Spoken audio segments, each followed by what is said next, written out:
So hi guys, మళ్ళీ వచ్చా నేను ఉమాపతి. మీరు చూస్తున్నారు ఉమాటెక్ ఛానల్. ఇప్పుడు నేను చెప్పే టాపిక్ ఏంటంటే friends, resistance and resistivity. It is completely different friends. Resistance వేరు, రెసిస్టివిటీ వేరు.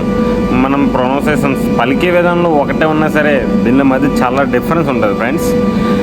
రెసిస్టెన్స్ అంటే ఆల్మోస్ట్ తెలిసింది, ఏం లేదు, అపోజిట్ కరెంట్ని అపోజ్ చేస్తుంది. మనం సమ్ రెసిస్టెన్స్ని మ్యాక్సిమం కొలిచేది ఓమ్స్లో కాబట్టి సో ఓమ్స్ని కొలుస్తాం. But that is different friends.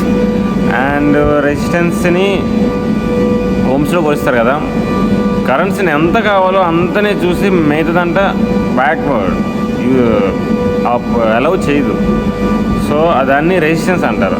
మనం 10 ohms పెట్టుకున్నాం అనుకోండి, 10 ohms సంబంధించిన పవర్ని అంటే కరెంట్ని రెసిస్టెన్స్ ఓన్లీ కరెంట్ని అపోజ్ చేస్తుంది ఫ్రెండ్స్, నాట్ ఏ వోల్టేజ్ కాన్స్టెంట్గా ఉంటుంది. బట్ కరెంట్స్ అనేది డిఫరెన్స్ ఉంటుంది. 10 ohmsకి 10 ohms తోలుగా పవర్ని కన్జ్యూమ్ చేసి పంపిస్తుంది, మిగతాది పంపించదు. ది కరెంట్ని అపోజ్ చేస్తుంది ఫ్రెండ్స్.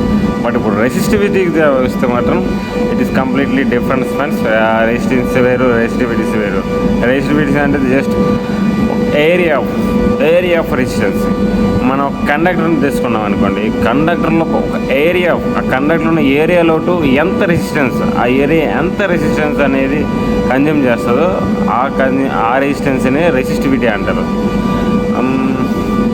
సో ఇది వేరు, అది వేరు. రెసిస్టర్లో ఓన్లీ కరెంట్ని అపోజ్ చేస్తుంది, ఎంత ఇవ్వాలో అంత ఇచ్చి ఆపుతుంది.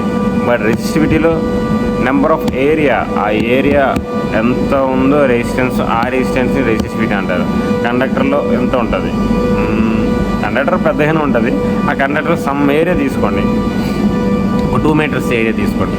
2 మీటర్లో రెసిస్టెన్స్ అంత ఉంటుంది, మనకి అంత రెసిస్టెన్స్ ఉంటుంది. ప్రతిదానికి రెసిస్టెన్స్ ఉంటుంది. లో రెసిస్టెన్స్ మెటీరియల్స్ అనేవి లైక్ ఏ గుడ్ కండక్టర్స్, దాన్నే లో కండక్టివిటీ మెటీరియల్స్ అంటారు. వుడ్ అనేది ద గుడ్ కండక్టివిటీ కాదు. కండక్టివిటీ ఉంది కదా, మన కాపర్, సిల్వర్ అనేది గుడ్ కండక్టర్ ఆర్గ్యుమెంట్స్, బట్ అది వీక్గా ఉంటుంది. అలా రెసిస్టివిటీ తక్కువ ఉంటుంది కాబట్టి దాన్ని యూజ్ చేస్తారు. రెసిస్టివిటీ ఎక్కువ ఉన్నదాన్ని యూజ్ చేయరు. అలాగే మనం యూజ్ చేసే అల్యూమినియంలో కూడా రెసిస్టెన్స్ ఎంత ఉంటుందో అంతే ఉంటుంది. సో ఆ రెసిస్టెన్సీలోన ఆ ఏరియాలోన ఎంత రెసిస్టెన్సీ తీసుకుంటుందో దాన్ని రెసిస్టివిటీ అంటారు. ఇంకా వేరేదాని లేదు. సో ఎంతతో ఇదే.